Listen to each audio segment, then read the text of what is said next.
Hey everyone, today I'm going to show you how to can pork. Fresh meat, you can can it, keep it for a good couple years.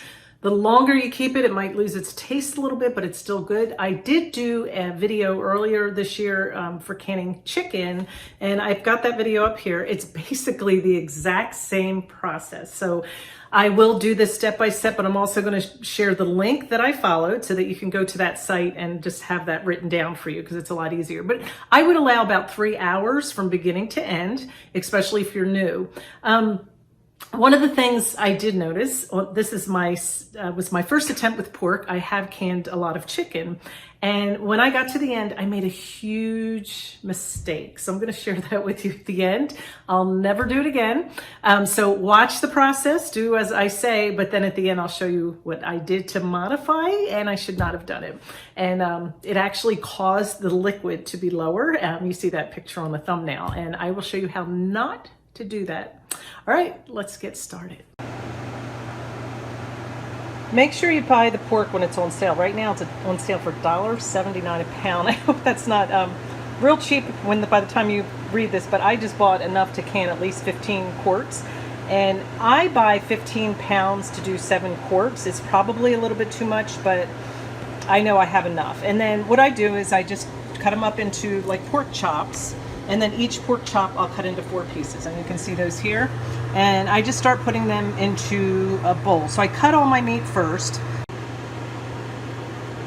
There are directions out there where you can raw meat. I do not. I cook mine, I sear it, and I'm going to show you what I do. And I do cut off some of the big chunks of fat. Like here you've got a pile. Just keep a pair of scissors handy, and then you can go in and just cut that off.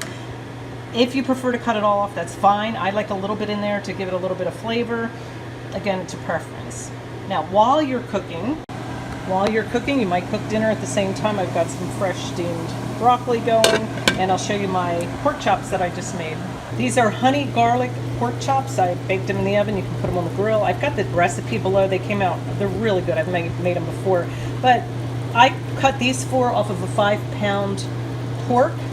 And I'm going to be able to fill at least 2.5 quarts plus make dinner, and then I'll go ahead and cut up some more meat for the canning. But you know, it's easy just to hurry up and make some dinner while you've got the fresh meat. You do want to do this recipe with a high pressure canning pot. It's got a little metal piece in there to separate the jars from the bottom. You're only going to put about this much water, just maybe 2 inches at the most, in the big pot, just so it makes steam. This is what the top looks like. It's got a gauge, see? And with the pork, we're going to get that gauge to go up to 10 pounds. Then we're going to lower the heat, and then it's going to cook or stay in there and pressurize for 90 minutes. See this little thing here? It's a weight, and you're going to put that weight on there to help it that way it won't steam. At the very end, I'm saying it now so I don't forget, but at the very end, after you turn it off, you're going to just let it sit, and all that steam, when you take that off, eventually all that steam is just going to come piling out of there. It's really hot. Kind of like when you change the oil when it's hot in your car. You don't want to do that. So that's keeping the steam inside the pot, keeping the pressure in there. So you do need... So it's going to take you a few minutes to cut the meat up, get it in a bowl, and then you're going to sear it. Put it in a pan. We like to add a little bit of onion just to give it some flavor as it's searing and hold in some of those juices, and then we just put that in another bowl. Once all the meat is cooked, then you'll start to pack it into the jars. Before that, though, I'd like to go over some of the different supplies that you will need. Obviously, I'm putting mine in quart-sized jars, but you are welcome to use smaller jars if you'd like. Sometimes if I miscalculate it and I only have a little bit of meat left, I'll either cook it, eat it up, or I will put it in a smaller jar. But you can see here that I have some jars. I put them through the dishwasher, and these are wide mouth jars. I like those better because it's easier just to put everything in. You also need some of these little lids. These are actually disposable. You only use them once. You don't use them more than once. And then these rings. You also have that handle there that's going to help you pick up the hot jars and put them into the boiling pot. So those are important. I have a lot of links below. But here you can see I'm cooking the meat just in a pan, a little bit of olive oil and some onion, and then as you cook, you can put them in the jar, put them in another pan, doesn't matter. But anyway, fill the jar almost to the top. You want to have a good inch below the top. After you fill them up, you're going to put some chicken broth in there. Some people put water, and then you're going to put your sealing lid on top of that. And then before you put the sealing lid, you want to make sure you wipe the jar really well. You don't want any residue because you want that to seal really well. And then you're going to put that lid on it, and then put the screw top there. That's going to hold it.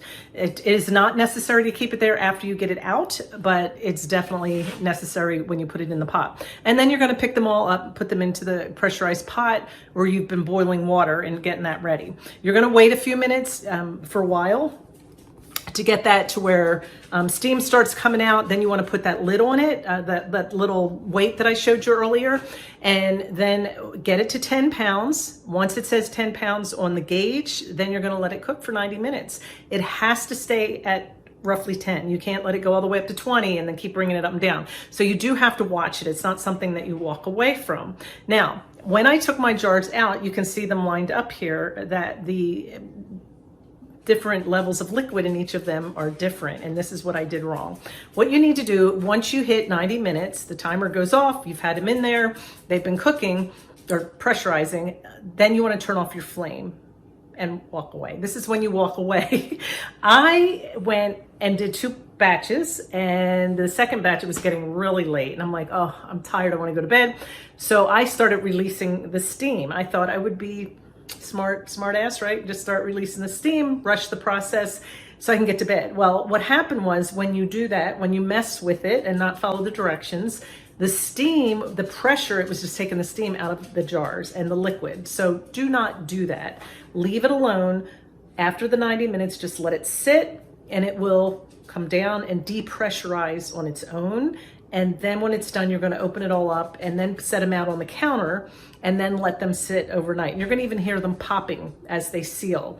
The next morning, when you look at them, that's when you want to make sure everything is sealed. You do not have to leave the little ring on there. You don't have to leave it on there. I always have in the past, but I have since learned that you don't need to, so you can keep reusing those. And that's saving you money because you don't have to keep buying those. The other part, when you go to use your meat out of the jar, you do want to throw that away. Do not use it again, the sealing part, that sealing flat part. So what did I do with the meat? I did Google it. I looked it up. It was okay to leave it on the shelf. It was sealed, but they highly recommended eat it soon. So what I did, within 3 months, I ate the 3 or 4 jars that I messed up. And actually, it was very good. It was nothing wrong with it.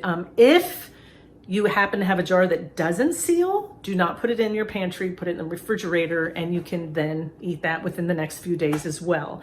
If you don't want to eat it in the next few days, then go ahead and put it in the freezer, but you don't want to leave it out if it's not sealed. So there you go. Don't mess with the rules. Follow them. If there's a reason that everything happens the way it does. I am going to make a video in the future about some recipes you can use with the meat, because the meat is, even though we sear it, it is still got a little bit of a boiled taste to it.